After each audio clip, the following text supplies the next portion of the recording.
Em nome do Pai, do Filho e do Espírito Santo. Amém.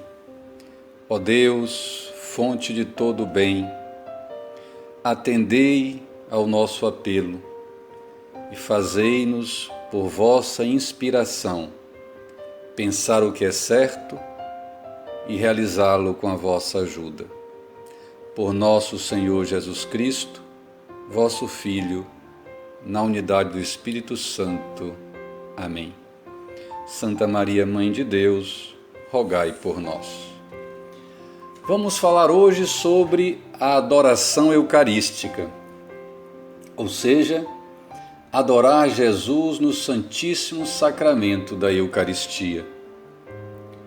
Muito do que falarei aqui tirei de 2 sites, o da Canção Nova, cujo endereço é o https://www.cançãonova.com, e do site do Padre Paulo Ricardo, cujo endereço é o https://www.padrepauloricardo.org.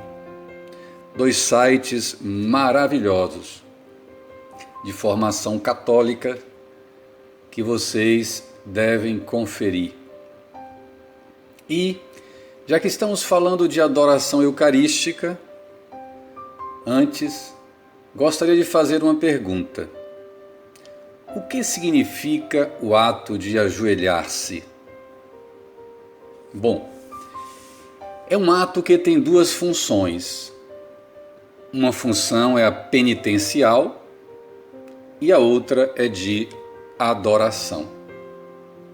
Ou seja, quando a gente vai pedir perdão pelos nossos pecados, seja na oração individual em casa, seja diante do sacerdote, e um ato também de adoração. Quando adoramos nosso Senhor, no ostensório, diante do sacrário, no momento da comunhão, também nos ajoelhamos. O ajoelhar-se como ato de adoração, ou seja, como ato de adorar a Deus, de joelhos, isso quer dizer que você foi à terra, ao solo, ao chão. É como se você dissesse diante de Deus: eu sou nada, vós sois tudo. E adoração nós fazemos somente diante de Deus. E só podemos fazer diante de Deus. Por exemplo, se você ver uma pessoa dobrando o joelho diante de algo que não é Deus, aquilo ali ou é um ídolo, portanto, é uma idolatria, ou então, aí é que está, hein? Ou então, é algo que é reflexo da glória de Deus. E a adoração está sendo dirigida a Deus e não àquilo diante do qual a pessoa está se ajoelhando. Entenderam? Por exemplo, na Sexta-feira Santa, nós nos ajoelhamos diante da cruz de Cristo. Não é verdade? A celebração da exaltação da cruz. Nós estamos ali adorando a madeira? Não. Não é verdade? Estamos adorando o gesso da imagem? Também não. Concordam? Estamos adorando um ídolo? Claro que não. Nós estamos adorando o amor infinito de Deus manifestado na cruz. Compreenderam? Ou seja, este culto de latria, ou seja, de adoração, no fundo, se dirige a Deus no céu. Então, a cruz é reflexo da glória de Deus. Por isso que nós nos ajoelhamos diante da cruz na Sexta-feira Santa. Entenderam? Agora, esse culto a algo que é reflexo da glória de Deus pode se dar não só com símbolos, mas também com criaturas. Por exemplo, quando nós muitas vezes nos ajoelhamos diante do sacerdote na confissão, eu pergunto, nós estamos nos humilhando diante de um homem, como nos diz o padre Paulo Ricardo, comedor de feijão como nós? Não. Nós estamos nos humilhando diante de Deus, porque nós sabemos que Deus está presente ali no sacerdote. O sacerdócio é um sacramento. E sacramento é a ação direta do Cristo. E sabemos também que o padre age in persona Christi, expressão em latim que quer dizer na pessoa de Cristo. Entenderam?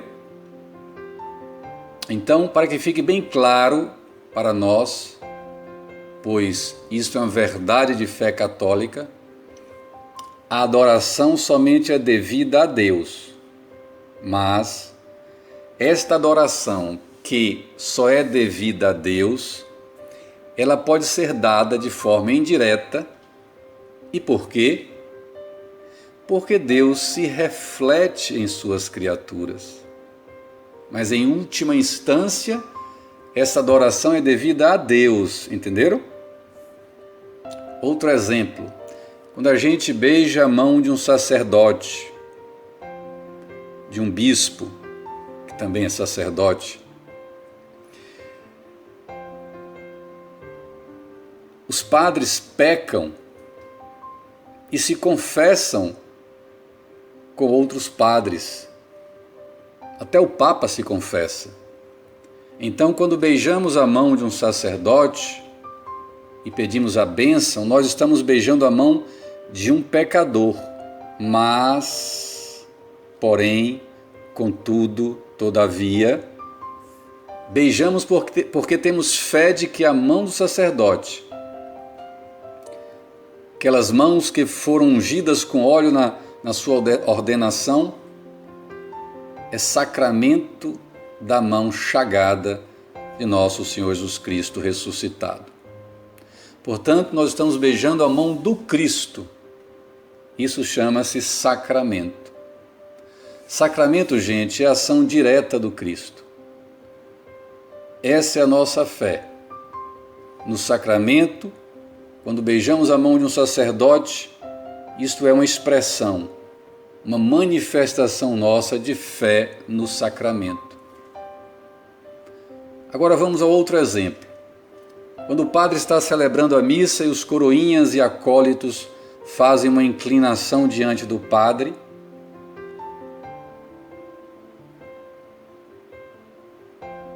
eles estão inclinando a cabeça diante de Cristo, do qual o padre é sacramento, é sinal.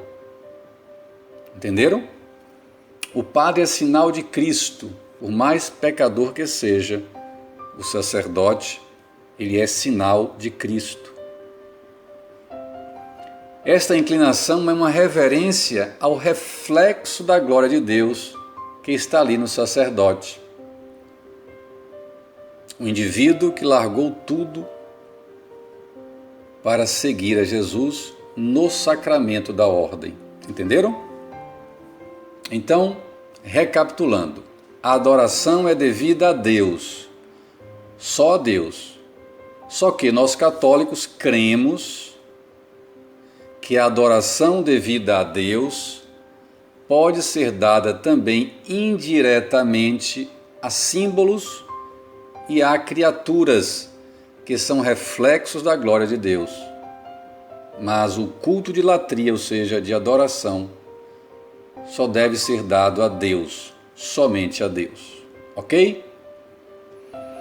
Pois bem, a adoração a Deus, seja em espírito, no silêncio do seu coração, mas em especial a adoração a Jesus eucarístico,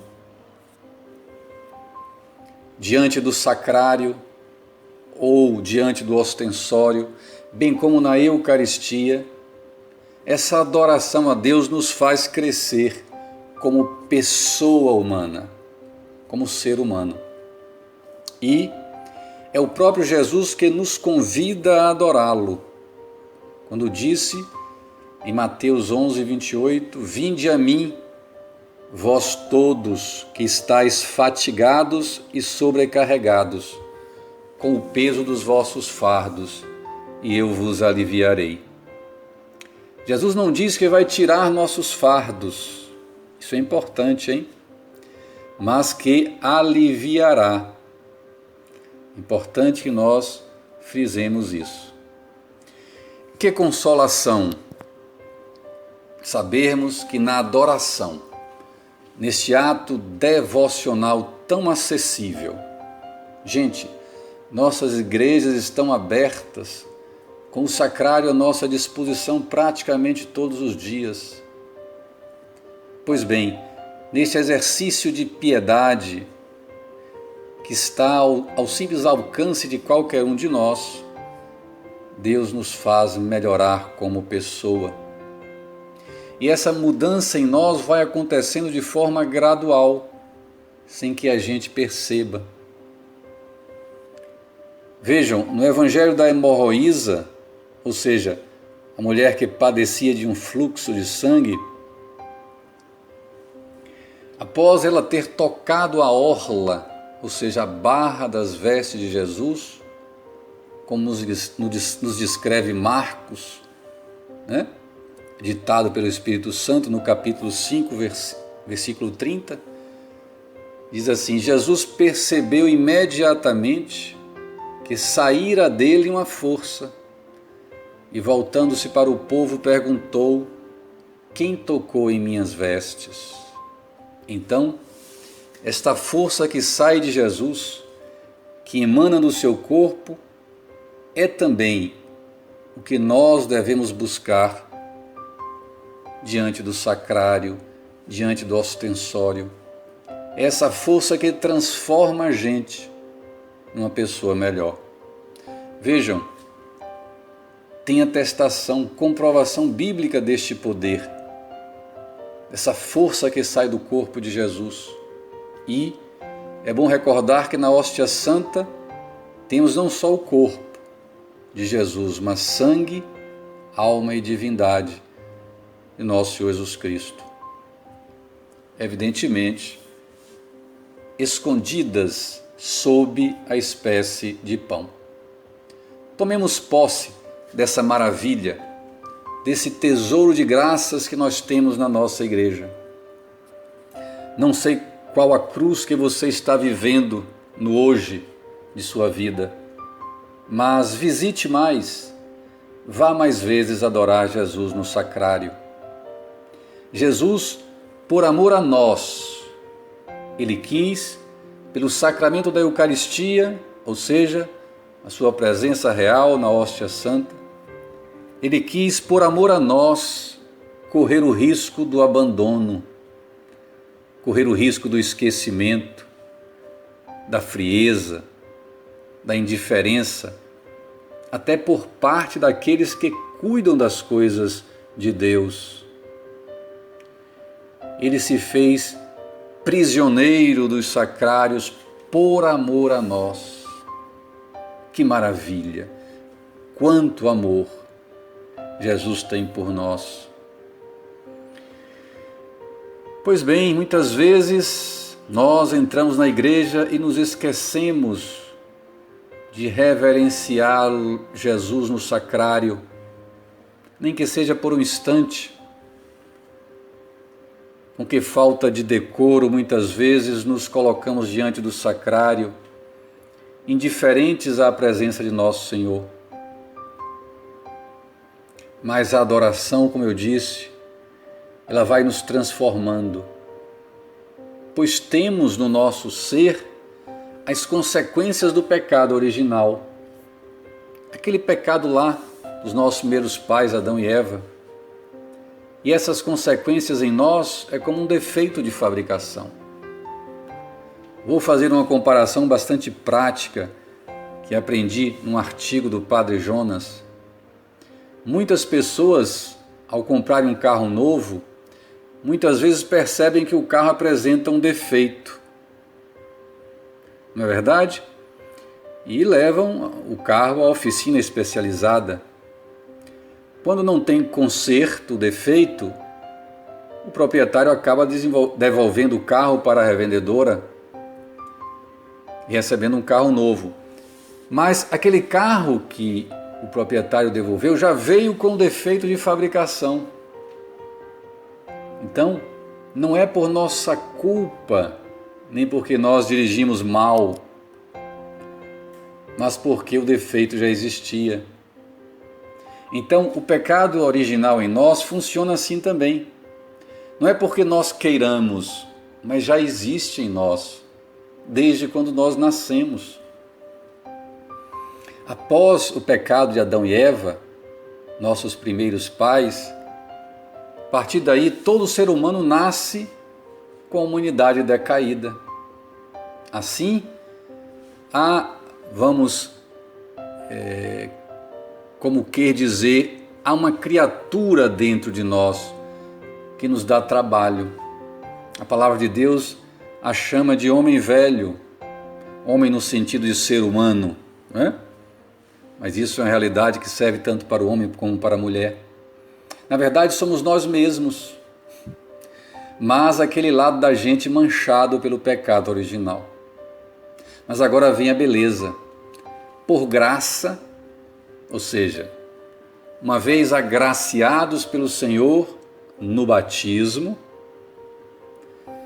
e depois mais na frente no crisma, recebemos a efusão do Espírito Santo e um homem novo vai se formando dentro de nós.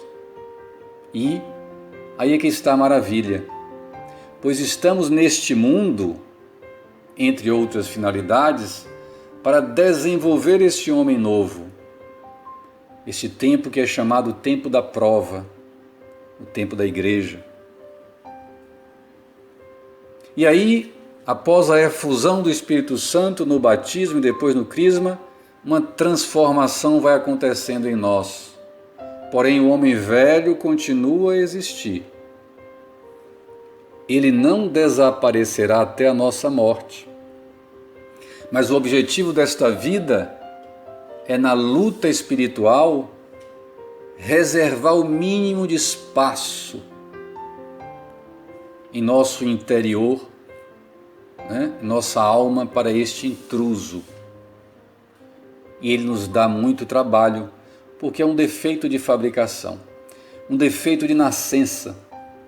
Nós viemos a este mundo com um defeito de fabricação que se chama pecado original.